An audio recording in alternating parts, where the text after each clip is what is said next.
Info Channel. Subscribe now. Yes bwana, karibu tukusogezea dondoo mbalimbali kuhusiana na zile taarifa ambazo zinaendelea kuchukua sura mpya kupitia mitandao ya kijamii. Na taarifa kubwa nilionayo hapa ni kuhusiana na polisi watoa kauli sakata la mchungaji kutekwa Arusha. Moja kwa moja kutoka mkoani Arusha, jeshi la polisi mkoa wa Arusha limetaka familia ya mchungaji wa kanisa la Huduma Kristo lililopo mtaa wa FFU kata ya Murieti mkoa wa Arusha, Steven Jacob mwenye umri wa miaka 35 alikuwa ametekwa na watu wasiojulikana kuwa na subira wakati wakikamilisha upelelezi wa tukio hilo. Polisi imetoa tamko hilo ikiwa imepita siku moja tangu familia ya mchungaji huyo kusema kuwa imeamua kumwachia Mungu kwa kile kilichomtokea ndugu yao.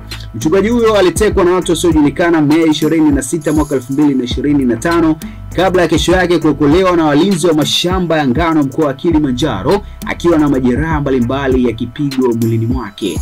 Akizungumza leo Mei 26 mwaka 2025, kamanda wa polisi mkoa wa Arusha Justin Masejo amesema sakata hilo bado lipo polisi likifanyiwa kazi. Swala hilo bado linafuatiliwa, kikubwa familia iwe na subira wakati upelelezi unaendelea, na suni haraka iwezekanavyo tutatoa taarifa juu ya tukio hilo, amesema kamanda Masejo.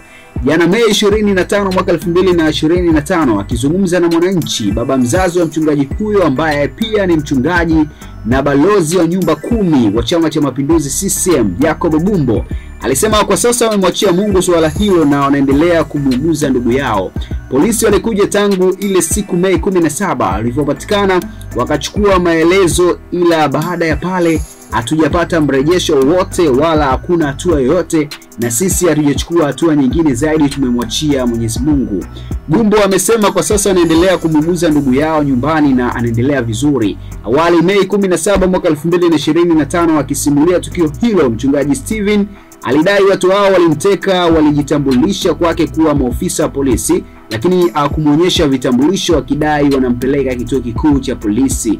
Alisema kutokana na namna walivyomchukua alijua ametekwa, kwani hawakuwa na vitambulisho na hawakutaka aage mtu yoyote. Alisema walimchukua na kumfunga vitambaa viwili usoni na pingu mkononi, ndipo walipopiga kelele kuwa anatekwa. Watu wao wakamrusha kwenye gari na kuondoka naye kwa kasi.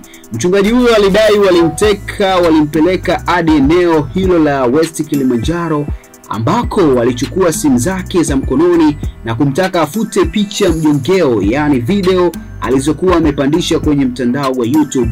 Mei 18 mwaka 2025, ibada ya Jumapili kanisani hapo iliongozwa na mchungaji Wilfrida George akisaidiana na mchungaji Bumbo, ambapo waumini wa kanisa hilo kutoka matawi mbalimbali nchini walieleza namna walivyokimbilia kanisani kuomba kwa saa kadhaa ili kiongozi wao arejee salama.